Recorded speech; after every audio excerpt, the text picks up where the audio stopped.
Buenos dias. Welcome back to another episode of the BambooSZN podcast. I'm your host, Sober Wellness Coach Dorian Wormsley, and this episode is sponsored by IMR Massage. Yeah. A massage medical recovery spa here in Las Vegas. You can get scraping, cupping, deep tissue, facials, even at IMR Float. They have a float tank where you can float, forget the outside world, and get deep within. Now, today's guest is the CEO of IMR Massage and IMR Float here in Las Vegas, the amazing, fabulous Erica Padilla. Wow. Woo! That was a great intro. Thank you so much. I'm honored. I practiced for a week. I see that. You had practice and I did not. That's not fair. That's not fair. So thank you for taking the time to come here. I know you have 2 daughters. You're running a business. You're a busy woman. You know, you found some time to make it down here. I truly appreciate that. And I'll just touch on a little bit how we met. Was about a year ago now. Time goes by fast. You were having first I reached out to you and you helped sponsor one of my charity events. Yes, you're right. It was one of your charity events first. Yep, I think it was Breast Cancer Awareness was your first event that you had me a part of. And then before the event, you had invited me to one of your events at your IMR Massage Rainbow location where you had tacos, massage, sound bowl. But yeah, the tacos, they were fire. They were. Facials. That was my first time getting a facial. And oh, you loved it. And that was your favorite service, actually. Hey, sometimes you gotta exfoliate. Oh my goodness. So I appreciate that. And the one thing I noticed about that event, which was amazing, was just the environment of the culture you have there. Like your employees, everybody was so welcoming to where I felt like I was an employee. I was ready to clock in and be like, fuck yeah, I'll do some, scrapes and all that. And I love that. And after seeing and experience, I now have a monthly membership. I go at least once, maybe twice a month. Every therapist I've seen has been amazing. And sometimes I try new ones just to see. Like, okay, let me see how they are, whatever. And what I also do, they don't know, you probably don't know either. When I go to somebody that's newer to me, I kind of ask them questions. Oh, wow. Yeah, you're like my secret spot. You're asking about me. Yeah. Is she really nice? Yeah, like, but how is it working for Erica? Yeah, oh, I do. Wow. Because some of them I'm regular with, like I won't say their names, but some of them I go often. Some are newer. I'm like, okay, let me see, especially if they're new. Like, good to know. Now I'm going to prep them before you come How you like next. working here? How's everything? How's the owner? And they don't know. But nobody's ever saying anything negative. So shout out to you. You're obviously doing something well. And so like you mentioned in the beginning, you are the CEO of IMR Massage, IMR Float. But that wasn't always the case. Correct. Right. So let's take a little journey to see how we got there. Where are you from? Tell us, how'd you get here to Vegas and into IMR Massage? Ooh. All right. That story starts in a small town, Pruntucky, or Prunedale, California. Many people do not know, small little country town. And where's that it's Northern California. So kind of sandwiched between Santa Cruz, Monterey. And that's right. You're a Niner fan. Yes. Hating the Dallas Cowboys. Yes, absolutely. Continue. So I do. And we won. And actually you owe me curry, by the way. You owe me Indian food. You lost. So were you talking about your story again? Go ahead, continue. Okay. So anyways, I came from a small town, knew at a very young age I needed to try something different, wanted to go out on my own, moved to somewhere I could afford on my own because I didn't have money for college and I needed a place that was affordable that I can get to be able to afford to pay for my way and also get through my college years. And it was either Vegas or Sacramento. Those were the most affordable places. And I ended up choosing Vegas, moved out with 2 cousins of mine, and then never really looked back. I stayed here, started my family. I started having, I have 2 girls, now 15 and 12. It's crazy. And IMR kind of just happened. At that time, I had just started a healthy vending machine business. Okay. And I had a contract with the VA clinics and hospitals. And it was my first taste at trying, my business side, my entrepreneurial side. And it was something that came very natural to me. I was able to navigate, figure things out, business licenses and whatnot. And during that time, I was selling essential oils as well. And I was a stay-at-home mom, trying to do a little bit of everything. And I met these ladies that owned a medical spa, and they were renting a space to a guy who had just stepped from mobile massage and had his first like massage room. Okay. And he needed somebody to answer phones while he was in massages all day. And so that was where I came into the picture. And it quickly accelerated from there because he was a great massage therapist. I would never take that away from him.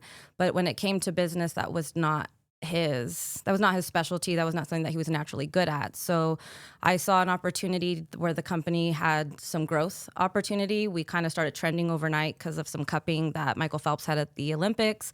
And he had actually asked me to be his business partner at the same time. So I was also managing this med spa, surprisingly. The same time the ladies asked me to take over and become partner for the med spa. And at that time, he asked me to be a partner with him to open up his first location.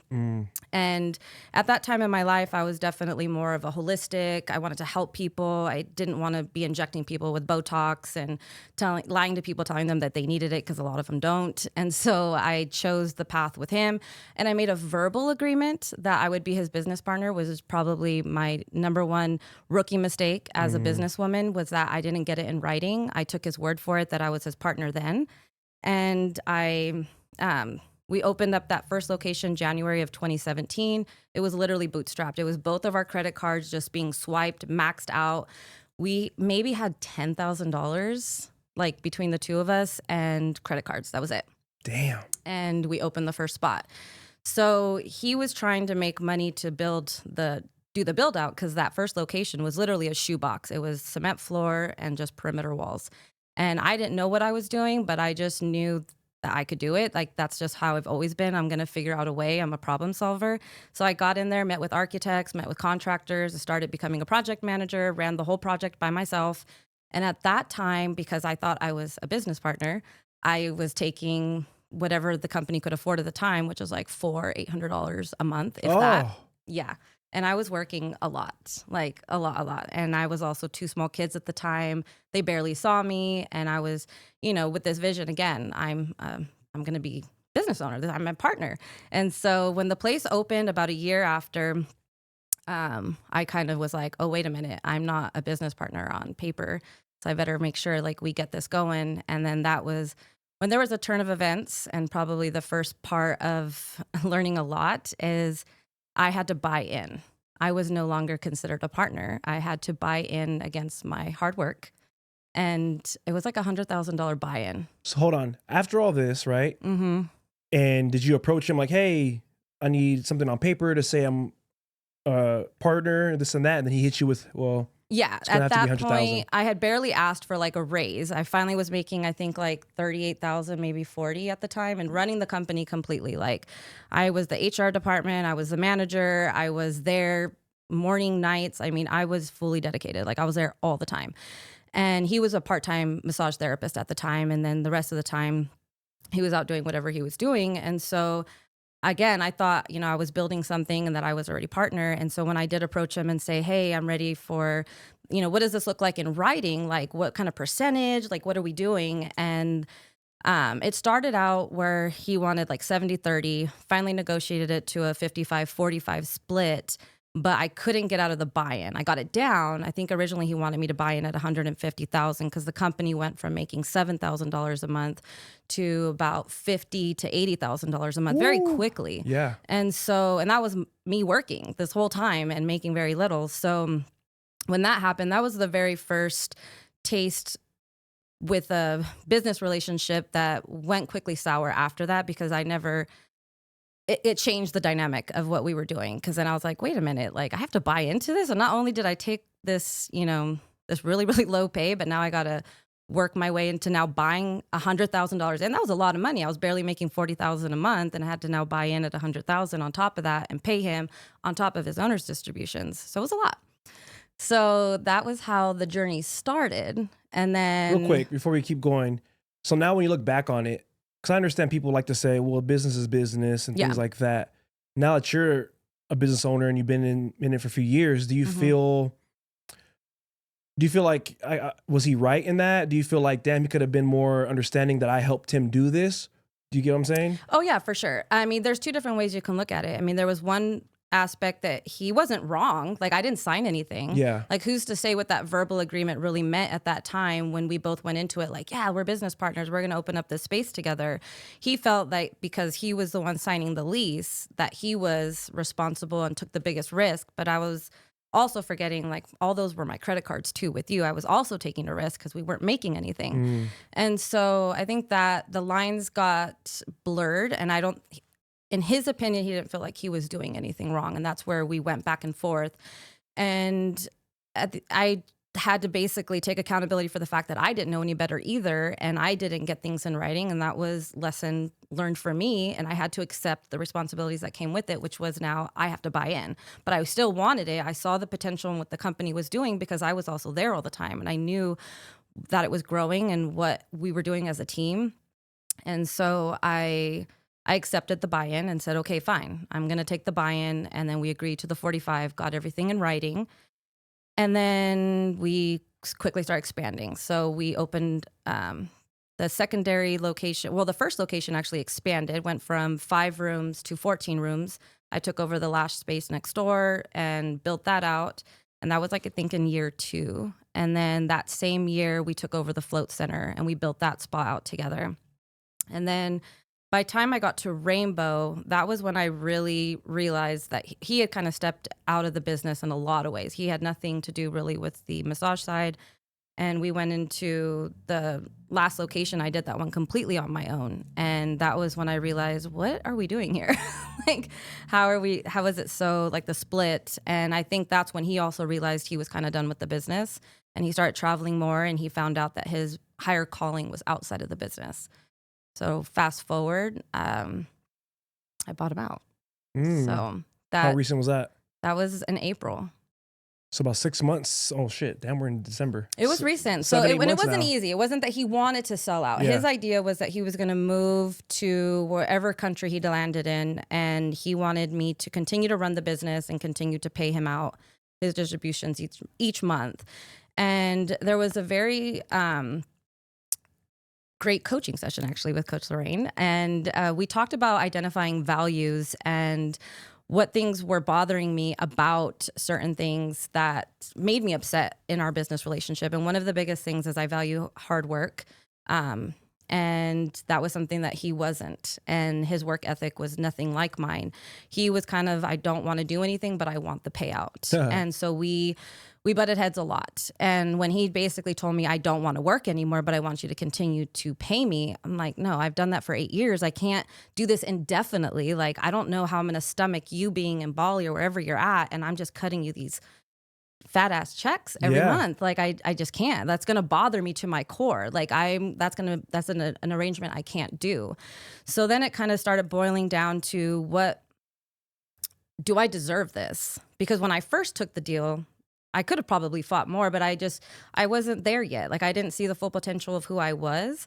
So I didn't fight hard enough for the deal, 8 years ago. And so this time I came at it completely different, way more confident, way more like fully understanding what I wanted out of this business relationship, what I would no longer tolerate. Because at this point, him and I were barely on talking terms. The business relationship was not good. We had both had a mutual understanding that we didn't like each other anymore. So good. It wasn't no more of like we were pretending to like each other. It was very much like, I don't like you. I don't like you either. And, I asked him, I was like, can we just get a divorce then? Because we don't like each other. Why do you want to be committed to me forever? And because a business relationship is like a marriage, and you have to really be careful. And I would tell any new entrepreneur, anybody getting into business, if you bring on a partner, really sit down with that operating agreement and define that very well. Understand it fully, because I didn't understand a lot of this stuff. I just went with like a blanket operating agreement, which many people do. They never think there's, just like in marriage, you don't really think when you're going into it, there's going to be a divorce, but you have to plan for stuff like this. People change, people have different desires. And in business relationships, it happens a lot where one person's carrying a lot of the workload and the other one isn't. And I learned that in meeting a lot of other businesses, that there's always one partner that carries more of the load. And it's just, that's how it is, but it's also, everybody has their different stories and whatnot of how much they'll tolerate or what they're getting out of their business relationship. But for him and I, we were both miserable in it. And yet he wanted it to continue. Hey, so and you know it's crazy. I seen him at one of your events, whatever, and I already had knew you and stuff like that. So I kind of like when I saw him, I was like, man, I'll fucking hit him with a headbutt or something. Because I get it, business is business, this and that, but it's like at some point you got to be human and just treat people right. It's not hard. Yeah. And when I just kind of knew what he was on and stuff like that, I'm like, bro, you're a weirdo. You're an opportunist. You're just weird. But circling back real quick, you said a business partner is similar to like a marriage. Very much so. And you have 2 kids. Were you married previously? Yes, I was. How long were you married? Unfortunately. Let's go. Yeah. Unfortunate. We love these stories. Yeah. We love these stories. How unfortunate. I'm just kidding. Very. Okay. How long were you married? We were married for 15 years. No. We were together 15. We had met when we were pretty young. The marriage was about 6-7 years. Okay. And then, so you guys met in Cali before you came here? No, we actually met here in Vegas. Oh. One of my roommates was his cousin. She actually is a good friend of mine too. You've actually met her. She's been at all of our events, and she does Mio does the card reading. Oh yes, that's her right. And I are very close still. Yeah. Oh, so her roommate, she hooked you up with a roommate. No. She was my roommate. Her cousin was my ex-husband. So you married her cousin? Correct. Oh, did she introduce you guys? No, she actually didn't want us to talk, but then, yeah. But those cards told her ass she knew. I know. He was just coming over to the house to visit with her, and then we would see each other. And he's just like, hey, who's the little Latina right here? What's going on? It was video games, actually. At that time, I was just into video games and drinking. Yeah. Okay. And so I connected with him Tequila, on that level. Some fucking Dungeons and Dragons. No Dungeons and Dragons. What were you playing? It was like Call of Duty and what else zombies. were we into? It was Halo. Halo was a big one back then. That's romance. That's a love language. It's not. So then, so you guys met. You get together. You guys are, you have your first daughter. Your daughter's with him, correct? Yeah, both my daughters are with him. One baby dad. And when did it begin to become unfortunate, as you would say? There was a lot of it throughout. There was a lot throughout the marriage. I wouldn't say it was ever great from the beginning. It was kind of toxic from the very start. But I was also a toxic person during that time too. Was? And I have. Wow. I have it's to take a question. You can say, yeah, it was because, but anyways, not continue. Toxic. I'm healed. I'm healed. There you go. I love that. So when it started, it was bad. I wouldn't say I was innocent. I was nowhere near the caliber of him, but I was just in a different place in my life. Like I was drinking, I was playing video games. I wasn't like, I was getting my bills paid, but I wasn't doing a whole lot with my life at that time. So it was kind of, that's who I aligned with, right? And then every time I would try to get away, it was, he knew enough about me to play with, he was really good with the mind manipulation. And so because I had, like everybody has their past and their wounds, he capitalized on those, and he made me feel like he was the only one capable of loving me. Nobody else loved me. And because my values for myself were just so low and undefined, I believed everything that he said. I was young, and it just kind of fed into it and started feeling like, because he was a love bomber on one side of the things, but then the other side was very manipulative and making me feel like I was less than behind closed doors. But to everybody else, I was like, oh, my beautiful wife, she's amazing. And then behind closed doors, I was all the names you can think of. Like, you said you guys were together 15, married 7? Yes. I don't even know. I might be getting the numbers wrong. So we got married because I got pregnant with my oldest. Okay. Yes. So at what point, as you're going into this and you're about to get married, and you knew deep down that it was never good, like you said, why did you choose or think that, like, okay, maybe marriage is the next good option? It wasn't the marriage thing came into the kid. I kind of fell into that same trap, grew up in a broken home, didn't want that for my kids. I felt, I'm already pregnant, I'm going to be with him. I might as well, let's just move forward with the marriage thing.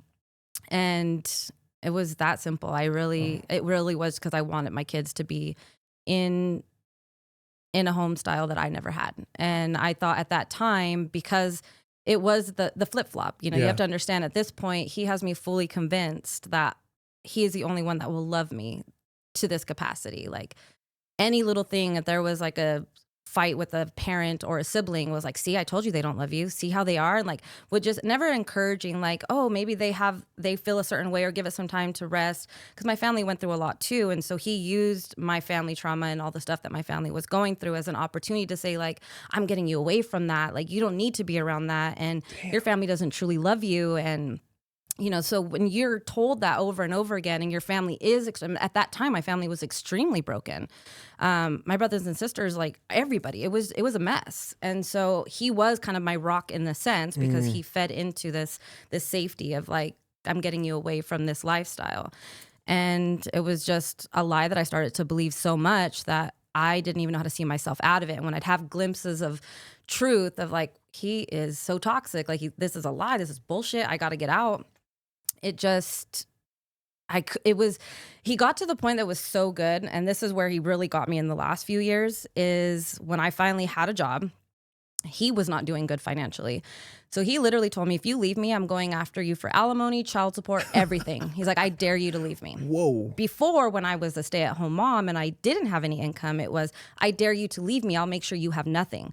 I will never pay you child support. That guy knew. So he knew either way, I couldn't get out. So when I finally got my career started, the first lawyer I went to, because I tried to divorce him in like year 2 and maybe year 3. And she told me, in all honesty, you're going to have to pay. You're going to have to pay alimony. You're going to have to pay child support, all that, because he's not working right now. So I was like, damn it. So again, I wholeheartedly at the time was like, let me just try to make it work and see if it, something will happen. And it didn't. And I had to take that risk of leaving. He did get a job finally, but it wasn't much. And I still was going to pay him alimony. I was still going to pay child support, but I was just so fed up at this point and I had to and it was a nasty, nasty divorce. He did go for alimony. He went for half my businesses. He went for child support for everything. Damn. So he was like emotionally abusive and just low-key crazy. Yeah. Oh, and so you mentioned growing up in a broken home. What was that like? What do you mean by broken home? So my parents were young, both teenage high school sweethearts. They got together and had me. And a year after, my mom wasn't in a place where she was ready to be a mom. So she stepped out of the picture and my dad raised me. And then he was also young. So my grandmother stepped in and she had a huge role and part in my life. I was never without, but it wasn't the normal, so there was a lot with that. And at what age did your mom come back into the picture? The first memory I have of her, I want to say was maybe, I think it was first grade. Okay. I think she came to my first grade graduation. And then after that, it was kind of sporadic. It was just 1 year here or whatnot. It wasn't consistent until I was in middle school. So then mostly you were raised by your dad and your grandma? And my stepmom. I had a stepmom that came into the picture when I was 4. And do you think now you mentioned you're healed, you've got some coaching, you've done things to work on yourself. Mm-hmm. As you look back, do you think your mom being gone and in and out played a part in you accepting that love? Oh, absolutely. And that how you felt like this is all I can get? Absolutely. I mean, I think everybody, if they had a parent leave, they question, they think all kinds of things. You'll tell yourself all kinds of narratives and lies, like I'm ugly, I'm not worthy, I'm not smart. And I did a coaching session and I did write those all down. I didn't realize I still told myself those things. When I'm in my darkest moments or when I'm just not feeling that great, I do subconsciously tell myself that. And I have to remind myself I'm none of those things, but the times that I know that I'm aligning back to those lies is I can tell by the people I'm surrounding myself around again, or the compromises I make even in my dating life, because then I'm like, wait a minute, that's an old version of me. Why am I even identifying with that? So it does creep up. I'm better at identifying it. I don't feel like I could have ever before. I was in one bad relationship after another, and it was because I was still telling myself all these lies that I was never enough. So I'm going to put myself in this relationship with the guy that's going to feed into everything that I tell myself is a lie. And your dad, I've met him before. He works around and helps you with the business and stuff. So he pretty much raised you with your, like you said, your stepmom and your grandma. Mm-hmm. Is your mom in the picture now? Yeah, they got back together. Oh shit! Really? Yes. Okay, so they got separated at a young age, right? Yes. And then, how did they get back together? How many years was it before they got back? So during my divorce, actually. So your downfall brought them together. Yes, I told him, I was like, really, guys, during this time? Won't he do it? Right. Yeah. So I was going through my divorce. My divorce was a really bad one. And so my dad had to come and stay with me. And while he was staying with me, my mom was coming over to check on me. So your dad was there to protect you in case the dude Yeah, came? It was really bad. I mean, he was crazy. Mexican dads don't play. He's not even Mexican. Oh. He's not even Mexican. But yeah, he's not? No. What is he? He's Guamanian and French. Like really Chamorro? Weird. Yeah, Chamorro. Oh, wow. Mm-hmm. Okay. Yeah. I had no idea. I thought he was Mexican. I know. Yeah, he kind of looks like he's Mexican, but he's not. Oh. Okay. Yeah. So he was coming around unannounced a lot. So my dad had to come stay with me to make sure like the peace was continuing to happen while we were getting ready to sell the house. So while he was staying with me, my mom was just popping up a lot to check on me and the kids, and their relationship rekindled. So. Okay. Yeah, he actually moved. That's why he's working with me at the companies. He actually moved in with my mom, and they were like officially together. It's been 4 years now that they've been together, and going on 5. How long was the separation since they like last were together? 40 years. 40 years. Uh-huh. And they got back together. Or wait, 42 or 38 years? A long time. Long time. So as you can see, audience, love can always circle back around. No. Fellas, don't give up. Ladies, don't give up. One thing I believe in is separation season. A season of life where you got to separate yourself from people and things for a phase, for a few decades. You never know. Bamboo season, separation season. It's a tandem. No. Dos. I do not agree to that. I know, I'm just joking. But that is a beautiful story, though. That's like, wow. It's beautiful because they made it work. Like, it was, obviously, with all relationships, it starts off a bit rocky. Yeah, don't go back to your ex. I'm not telling you that. No, you know what? He actually reached out to me when he found out my parents were back together. He's like, maybe this will happen to us. I'm like, never. Oh. Not a chance. Hey, he needs to be put somewhere. Yeah, that's all I know. Not a chance. Wow, so then you're going through that divorce and all that stuff with him while you're building IMR. I went through the divorce and COVID at the exact same time. Damn. Yeah, it was awful. The timing was off. I didn't even know, obviously, that COVID was happening. I actually asked for a divorce New Year's Eve going into 2020. And then the world went to shit right after. So now we'll fast forward a little bit. So now you open Rainbow. Things are going good with the business. Your daughters are getting older. You're separated now. You're working. Your mind's getting right. At what point did you realize or feel like it's time for me to start doing something on myself because I'm like holding myself back? Yeah, I would say this last year has been that. Like going to battle and fighting for what I knew what was right for the company in general, because, I'm not going to go into detail, but he was in a lot of ways hurting the company, making decisions. And I knew that he needed to exit. And that was a really hard one because he always told me he was never going to sell. So him and my ex-husband didn't just go away either. Like I just finished I went to court with him and my and the lawyers with my ex-business partner at the same exact time. Wow. So we went through 4 rounds of court, and before I started getting ready for all of that, that was when I did reach out for coaching, and I was trying to get my mind right, because I knew that I was going against like the 2 biggest ops in my life that were literally bringing me so much frustration. It was bringing out a side of me that I didn't want anymore. It was making me angry, and I didn't want to be like that anymore. And I still have to work through that because I still have some things that pop up. Thankfully, my ex is completely out of the picture now. He can't contact me anymore, but that was what made me realize I had to get myself in a good place and do the work on myself. Otherwise, it was going to be a pattern. I was never going to get him, either of them, out of my life, or a lot of the bad habits or bad people out of my life. And so I felt like I went through a year of the subtraction of really realizing this person is bringing no value to my life. They're actually tormenting me, some of them. And I need to either, be the one to walk away, or I need to fight to push them out. And that was what was different about this last business agreement or business meeting I had with my former partner. Was I had to go into it with so much fierce, like, believability for myself that I was going to walk away if he didn't take my offer. And I had to make a very big offer but also mean it wholeheartedly that I was going to walk away. And when I explained it to him of what I was no longer going to tolerate and that I couldn't do this anymore, it was a game changer. And I don't think I would have done that a year ago. I would have been too terrified, one, to walk away from IMR. I mean, I worked my ass off building that place, But 2, I didn't think I deserved to be full owner. I always felt like, well, he created the idea, so forever I'm indebted to him and he should always be over me. And I don't feel like that. It should have never been that way because of the work that was being put in. I should have always been considered an equal. And it took a long time just to get to an equal. But then I got to a point where I did surpass him. And it wasn't because I took things away. It's just he didn't want to do the things. He didn't want to put in the work to build the company and grow it. He left that all to me, but he had his hand out. So that was like the turn of events for me where I knew I had to get strong. I had to get my mind right, or I was never going to be able to go against these 2 people, and literally won both of those, went to court, finally got full custody of my children. And that was 4 years of battles. Like, it was a lot. So when you decided to get the coaching, what was the hardest part initially with that coaching? Not finishing my boxes.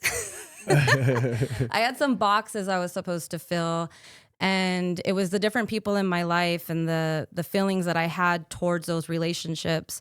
And then also coming to that acceptance that certain people in my life will never be who I want them to be. It's just accepting them for who they are. Like, and being okay with that. And either I can choose to keep them out of my life, or I can continue to keep them in my life, but just accept that this is the relationship I'm going to get out of it and don't expect anything more because this is who they are. Yeah, I like that you said that, because for me, that was a struggle. Even still now is the part of accepting people for who they are instead of who you want them to be. Because I could put a lot of expectations on people. I just assume like, all right, we get along, they're going to be similar to me or whatever. Especially my mom. That was the biggest thing with my mom I had the issue with, was wanting her to be this mother or something that I expected or wanted. And it just wasn't in her to be what I wanted, and I slowly got better with it now at this point, to where I accept that she is who she is. And, I can still have her in my life, but have my own boundaries and, what's the word? Work with her differently, I guess I'll say. Yeah. And with your coach, who was your coach? That was Miss Coach Lorraine over there. Lorraine Lindsay. Oh, yeah, she's awesome. She's kind of known out here. How did you meet her? I actually met her through you. Oh, wow! Surprise, surprise. You see, you get connected with me. I connect you with people. We all connect together. Wow. She got coaching. I got massage. I feel better. She's feel better. Lorraine is somewhere out here in Portugal or Spain doing something. I don't know. We hope she comes back. We miss you, Lorraine. But no, it's beautiful, because I said this on a previous podcast, is the benefit of making genuine connections with people, because you never know what that person is going to lead you to or who they're going to lead you to help you in whatever you're dealing with. Like, I just reached out because I wanted help with a charity event I was doing, and you were very gracious in giving, donating and sponsoring the event without even knowing me. We haven't even met at that time yet. Then you invited me to your event for whatever reason. I don't know. You liked my beard. I don't know. Who knows? But I do appreciate you inviting me to that event, because when I came to the event, had a great time, got my first facial, massage, cupping, all that. But also I met Gabby. Yes. Shout out to Gabby. Love you, girl. Amazing. And me and her talked and instantly hit it off, to especially when I told her what happened to me. She was like so fascinated to like, I want to fix you, and I've now worked with her a few times over the past year. She helped me feel better. And then lo and behold, boom, you met Lorraine, and then Lorraine's helped you take off to a whole nother level. Now you're a whole ass full business owner of IMR Massage and Float. So you see the power of genuine connections, man. Get out there, meet some people you never thought you'd be fucking relate to or anything, but be genuine about it. You never know what's going to turn into. You could be the next CEO of IMA Massage. I don't know. Wow. Yeah, hey, don't be doing that. Don't be doing that. Listen, there is no competition. I'm going to tell you a story. I was speaking at high school over here called Las Vegas Academy. A friend of mine's a teacher there, and I was speaking to the kids, me and a friend, about entrepreneurship and social media. And we're talking to the kids. These kids are smart. Like, it's a magnet school. They're already in their craft. Some of them already had a podcast, and they were asking me some questions. Amazing. I'm like, I don't know, bro. You tell me. But one of them asked me a question, and he was like, so who's your competition? And without even thinking, I was like, nobody. I guess you might think so because I'm a fitness coach, I'm a competition, but I'm like, I'm my own person. Yeah, they might be a fitness coach also, but I necessarily don't think they're my competition. They have their personality. They have their character. People are going to go to them for that. People Yeah. are going to have better taste and come to me. And no, nobody caught that one? No? All right. Well, we're just gonna let that one go. All right. Whatever, dude. But yeah, and I was being honest about it. And I think a lot of people should start thinking about that when they're in business or anything. Not everybody necessarily is in a competition. Like, you being you is why people are going to come to you. Like, I wish more people could meet you, and now they will see you, but and see how amazing a woman you are, cool you are. That's why I decided to keep going to IMR. I'm like, cool. And then your staff shows like the culture you have there with the staff. Like Malia up front. I know. She's all amazing. incredible. Like, as soon as I come in, I see her little head. Hey, Dorian, Chechen, you're all checked in. And like I said, every massage therapist has been great. And that just shows of a great leader you are. Did you ever see yourself being a leader like this? I always was, but not in the best way. I was the leader of the pack of some crazy stuff back in the day. Oh, you some chola stories? Chola stories for sure. Really full. Damn. Yes. They got this. Yeah, my parents were always like, I'm not gonna even be mad at your friends. I know that you're the one that conspired this. I'm like, true. I'm not gonna lie. So I've always been a leader, but I didn't put the right energy into the right leadership. So it was something I was given from a very young age. But also my journey and my life story has created this amazing empathy towards people in general I'm just good at identifying with people just because I've had so many things happen throughout my life that I've never will forget. And I don't ever want to be unvalued, like how I started with the company where I felt like I was down here and he was on this pedestal. I don't want to make anybody feel like that. I still sometimes struggle to tell people like, oh, I'm the owner. I don't ever walk in. I'm like, I'm the owner. I don't even tell some of the new staff that I'm the owner. I let them figure it out on their own. I don't treat them any different.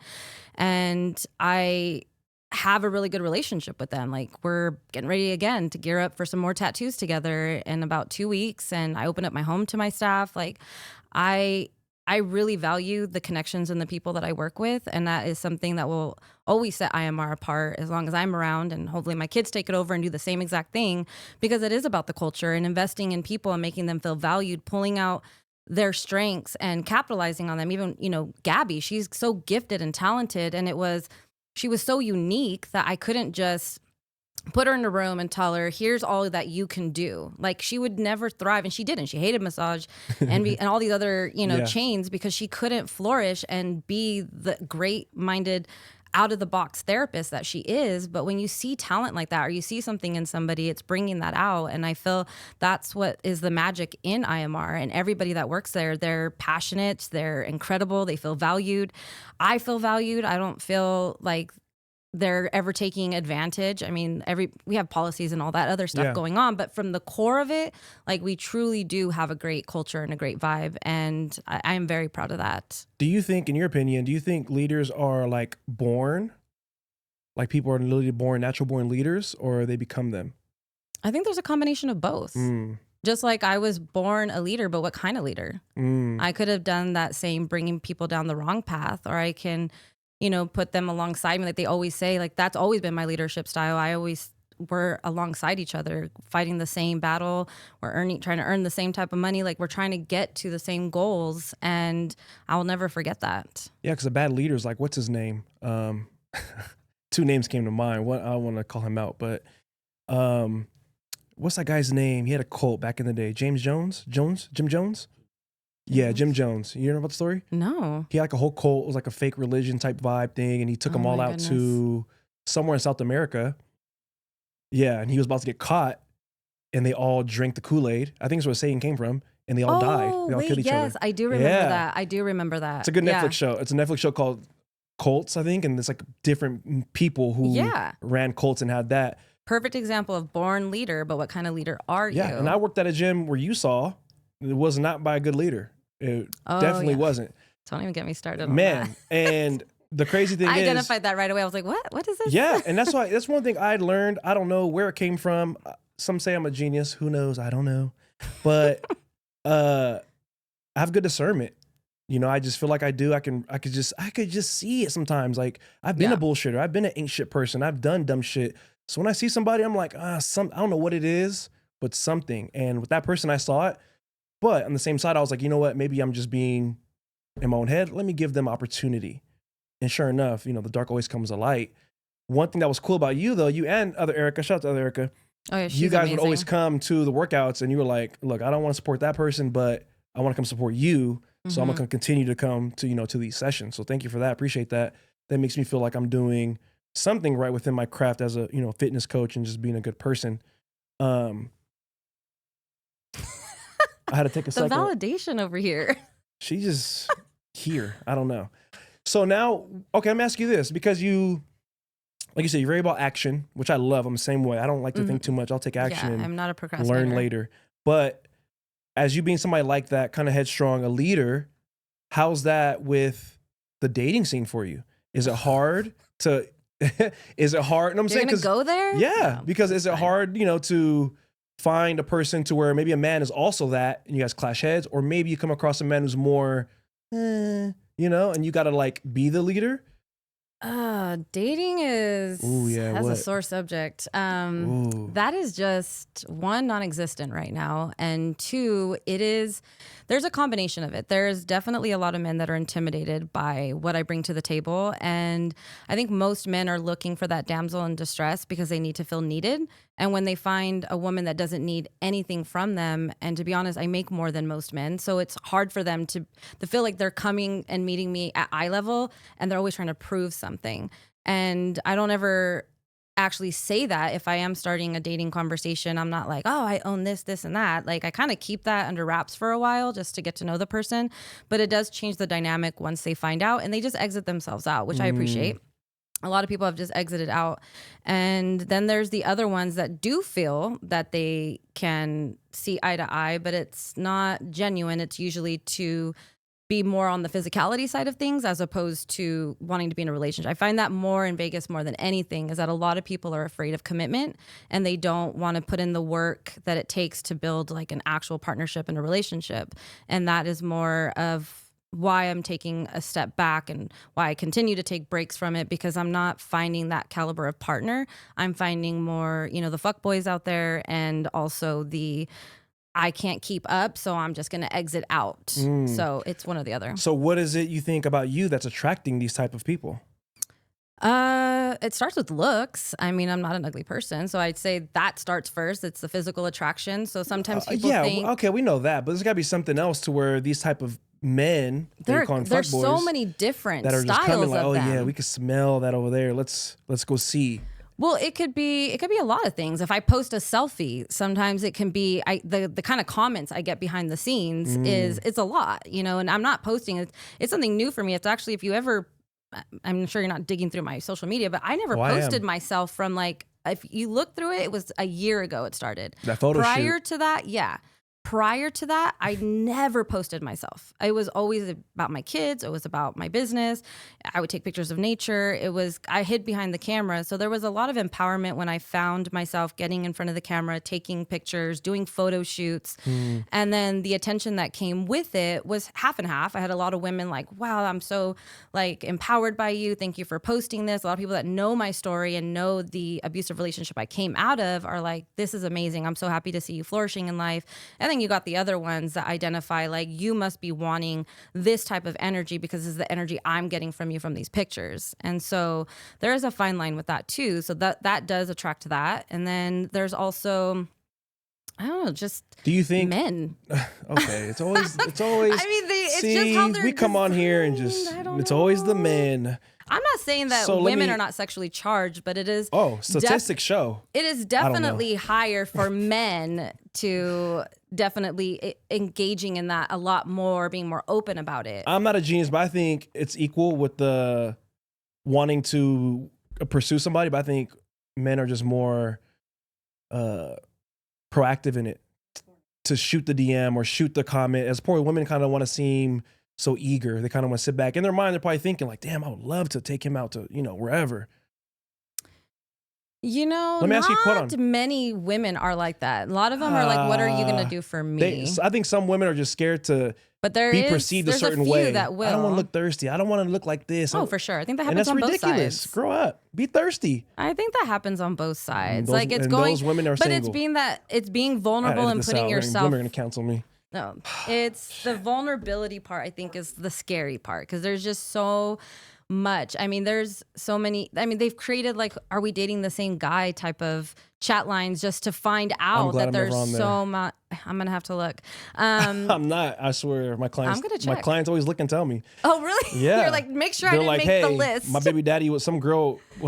She just told me her baby daddy was on there and he like stole some furniture and was renting a house full furnished and like stopped paying rent and took all the stuff out the house. Oh my God. Yeah. But anyways, let me ask you this. So when it comes to the pictures you started to post about yourself and stuff like that, what for you goes to your mind when, or have you ever even posted quote unquote thirst traps? Like, do you feel like you ever define thirst traps? You ever? Okay, I can see the smile or whatever, but have you ever posted? What is your definition of a thirst trap? Have you ever posted a certain picture to kind of get the oohs and ahs? Like, yeah, I want these certain person to see this, or I want to get some comments. Not specific, like there's not a specific person in mind, like I'm going to post this.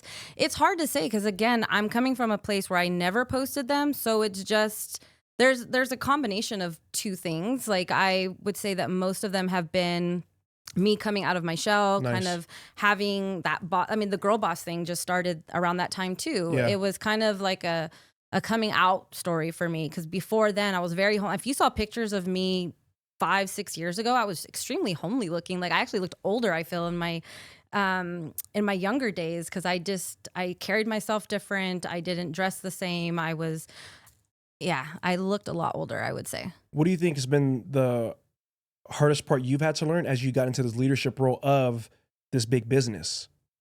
The hardest leadership role? Yeah, or was the hardest part about being a leader with, I don't know how many employees you have, but probably close to 100 or so. And what's been the biggest like learning lesson or hardest part with stepping into that?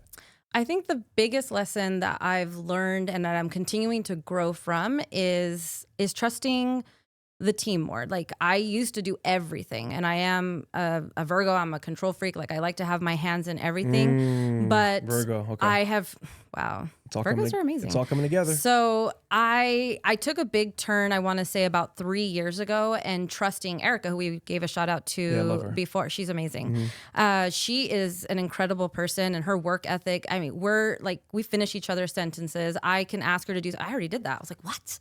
Like the things that she's just incredible. And I saw that right away in her, that she had this ride or die in her. She's loyal. And I also have another girl on my team. She's actually my cousin.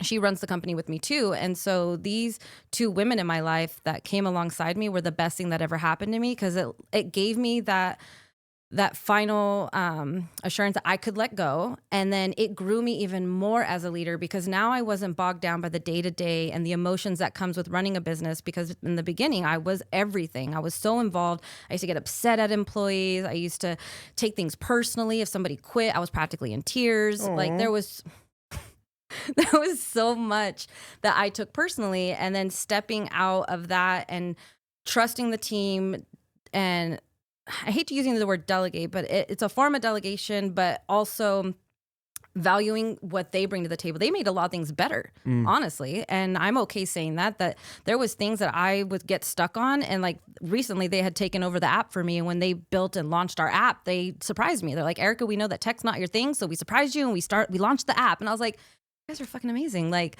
those are the type of people that, came into my life that made me grow as a person, as a leader, because they showed me things that were either better than me. They got me to think in a different way. And they also gave me a space to lead from a place without emotion, in a sense. I can look over the whole business now. Whereas before I was looking down here from, the forest from the trees, like that whole concept. I couldn't see past a lot of problems because I was in the day-to-day grind. I couldn't scale my business. I wouldn't even have thought about the rainbow location if I didn't have people like Erica and Senya in my corner, making it possible for me to make big moves, to make even big decisions like buying out my partner. Like even they were like, you better do it. Like they knew the ins and outs. They knew what needed to happen and the things that were happening behind closed doors. And so having that was probably my biggest, I wouldn't even say a challenge. It was probably my biggest come up as a leader, is trusting and scaling the business by coming out of the day-to-day.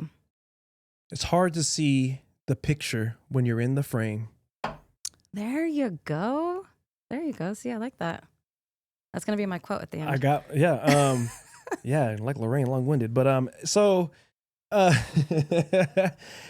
Wow. So I think wow, I didn't know that it was a three-headed monster over there of just your cousin. So yeah, it's three Latinas Yeah, over there. we're the girl bosses. Three Latinas That's out why here holding it down. Our doors literally say boss ladies. Like Let's we're referred go. to as the boss ladies. And that's why I wanted to have you on here, because there's women out there who might be unsure of starting their business, or they might be hitting that rocky point like you did, where you had to pretty much learn to heal yourself and get better and gain that confidence to go, boom, you know what? I deserve to own this whole thing solely. Exactly. And people on my audience and everybody to see somebody like you in this light, did come from a broken family, did do some shit you didn't like, had a fucked up marriage, 2 beautiful babies, and now here you are thriving with a business that I can attest for. I've tried the product. I ain't no liar, no scammer. This ain't no fucking, I get paid for this, just so you know. This is real authentic review. I am a Yelper. So those out there don't know, I am a Yelper. It's real good or real bad. I'm going to be on there and I'm going to say some stuff, because customer service, man, it makes everything. There's a lot of businesses I'd never go to again just off one interaction or one what I'm like, maybe I'll give them a second chance depending. But it is definitely a balancing you'd be act. surprised. One of my favorite restaurants, I ain't gonna say their names to throw shade on them, but I've been going there for years. And over the years, it's gotten worse and worse and worse. But I love the food so much to where I'm like, okay, maybe this time be better. And I've noticed people don't want to work. I go to these places, these restaurants. The other day. But you have to ask yourself, like, was there a change in management? Are they not liking these are like the chain environment? Restaurant type vibes. Yeah, see, chains. That's my biggest fear is really being a chain. Yeah, even when I worked at a gym called Orange Theory, they're franchised out, and it sucks because the product is good, the whole thing is good. It just depends on who buys that franchise. Who buys that franchise? People bought it, they turned it into this whole other situation. Didn't work for me, and I was like, y'all made it nothing fun no more. But recently, I put an order in on Uber Eats. Now, if you put an order on Uber Eats for pickup, let's say you put it on, you're in your head, you're like, okay, I'm gonna wait, and by the time I get there, it'll be ready, right? You would think, or wrong? Yeah. Put my order in. I wait 10 minutes before I even leave. Then go, right? Then drive. Okay. It's like another 10 minutes. The thing has an ETA on it. I'm like, cool, I'll get there right then. I get there. Hey, for Julio. That's my pickup name for food, Julio. And of course it is. Do you speak Spanish when you get there or no? Sometimes, depending who it is, ChatGPT. But then I tell them, hey, my food. Then I'm like, oh, why did she just grab the ticket, give it to the guy? They just started making it. And the restaurant wasn't even busy. There was nobody in there. Oh yeah. I was like, bruh, really? Now I gotta eat this. I gotta eat this burrito in 6 minutes because I gotta go see Gladiator 2. Which wasn't even all that, to be honest. Really? It was cool. I heard that it was good. It was cool, but it was very long. Okay, but back to the burrito. Was the burrito good at least? It did hit. Okay. So in my head, when I was sitting there, I'm like, oh, I'm Would you go back because the burrito was good, even though that particular person didn't make it? It was Cafe Rio, so I kind of knew. But in my head, I was like, I'm writing a review. That's what I said. Until I finished my burrito and it was hidden, I was like, all right.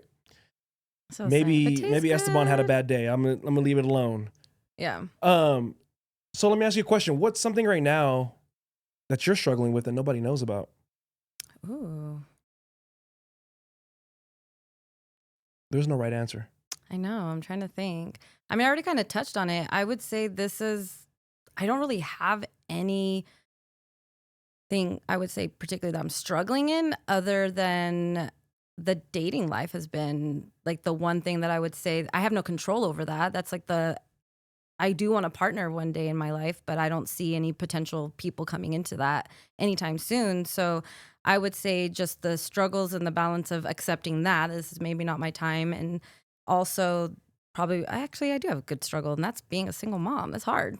Like I have a kid that's supposed to be at band in a bit.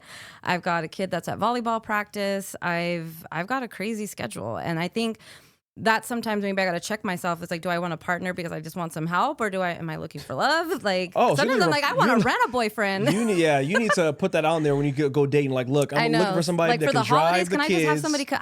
I'd be putting up my own Christmas lights. Like I do handy stuff. Like it's a lot. It's a lot. I do. I'm a homeowner.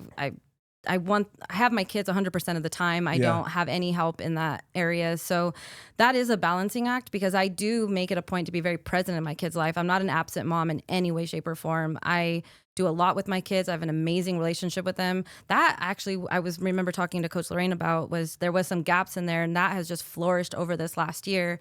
And that would be the only struggle, is just balancing it. 'Cause do you think with the dating, back to the dating life thing, do you think, well, because not the single mom life stuff. The single mom. Do you think there's anything in this time period that you would like to work on for yourself to prepare you for that potential partner? Yes. What are some areas you need to improve? I recently identified, one of my friends actually kind of got raw with me, and when I vented about a certain situation that happened recently, and what it actually boiled down to was the abandonment issues that I had from a kid is still kind of showing face. And I started like looking up, I Googled it, of course. I'm like, well, what are signs of abandonment issues? And when I started going down, I'm like, oh, I kind of do that. Like I have that need for validation, or that the two serious relationships I've been in my adult years were both very smothering, but it was comforting to me because I needed that acceptance that I didn't have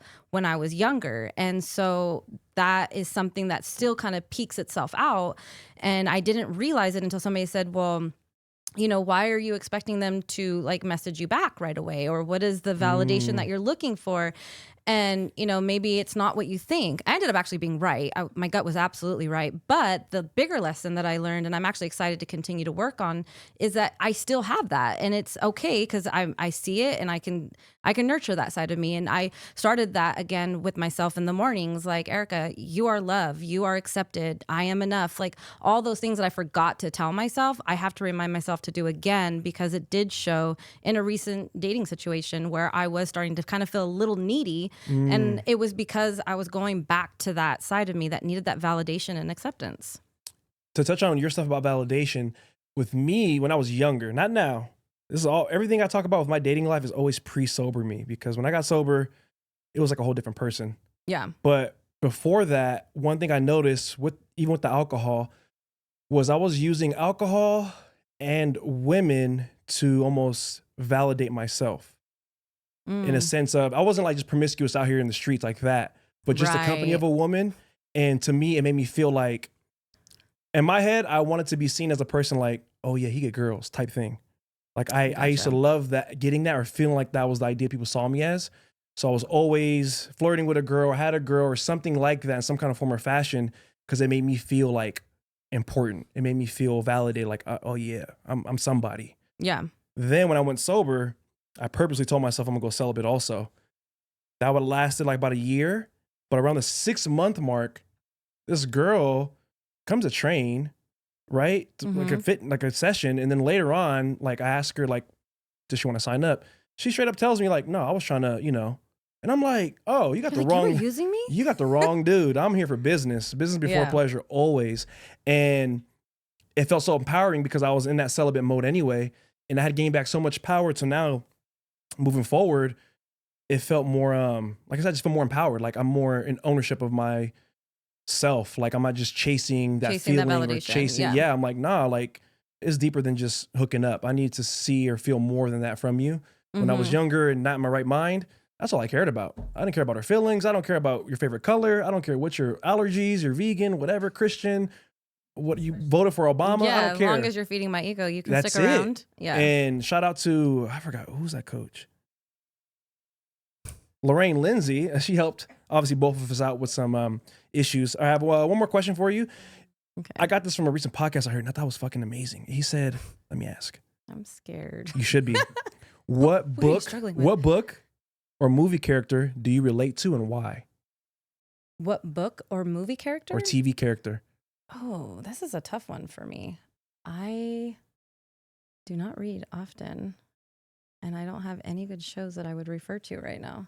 Or movie. You have to ask me another one, because that's not. Okay. Yeah.